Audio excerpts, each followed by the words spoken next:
ओम धन्वंतरे नमः। Hello friends, ये topic BAMS first year अष्टांग हृदय सूत्र स्थान अध्याय क्रमांक 13 दो शुभक्रमणीय अध्याय से लिया गया है। इसमें औषध सेवन के काल जो कि 10 बताए गए हैं उनकी चर्चा की गई है। ये topic exam point of view से इम्पॉर्टेंट है। दोष का अर्थ होता है दो प्रकार के जो दोष होते हैं, एक शारीरिक और एक मानसिक। शारीरिक दोष वात पित्त एवं कफ होते हैं, वहीं मानसिक दोष रज एवं तम होते हैं। इन दोषों का उपक्रम यानी कि चिकित्सा कर उपक्रमण यानी कि रिजल्टेंट तक का अधिकार जिस अध्याय में है वह अध्याय दो शुभक्रमणीय अध्याय कहलाता है। तो आइए शुरू करते हैं।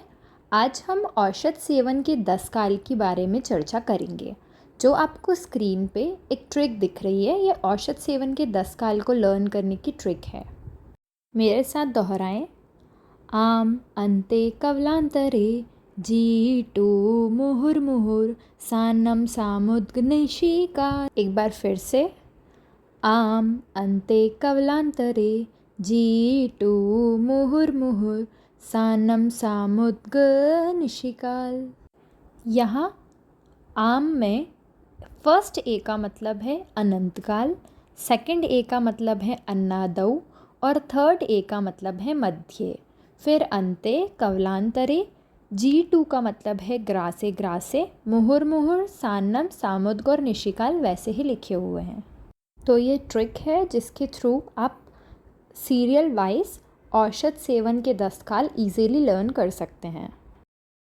अब कुछ बुक्स में औषध सेवन के 10 काल से रिलेटेड श्लोक भी दिया गया है, जिस श्लोक का नाम है युज्जादन्नम अन्नादौ मध्ये अन्ते कवलांतरे ग्रासे ग्रासे मुहु सान्नम सामुद्गनिशि च औषधम।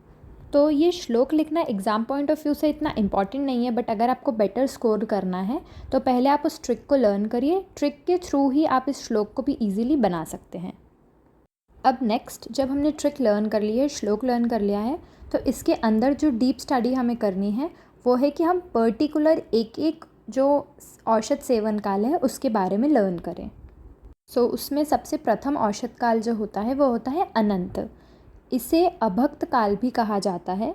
इसमें केवल औषध का ही प्रयोग किया जाता है, और इस काल का प्रयोग कब किया जाता है या ऐसे औषध को सेवन कब किया जाता है जब कफ वृद्ध हो या कोई बलवान रोग रोगी को हुआ हो। इसके अतिरिक्त जो दूसरा औषध सेवन का काल है उसे अन्नादौ कहा जाता है। इसको प्रागभक्त काल भी कहा जाता है। इसमें भोजन के पहले औषध ली जाती है और फिर जब हम औषध का सेवन कर लेते हैं उसके पश्चात भोजन ग्रहण किया जाता है। इसका प्रयोग कब किया जाता है? इसका प्रयोग तब किया जाता है जब अपान वायु में विकृति होती है। फिर जो तीसरे नंबर का औषध काल रहता है वो होता है मध्य। इसको मध्य भक्त काल भी कहा जाता है। इसमें भोजन के मध्य में ही औषधि ली जाती है। इसका प्रयोग तब किया जाता है जब समान वायु में विकृति होती है।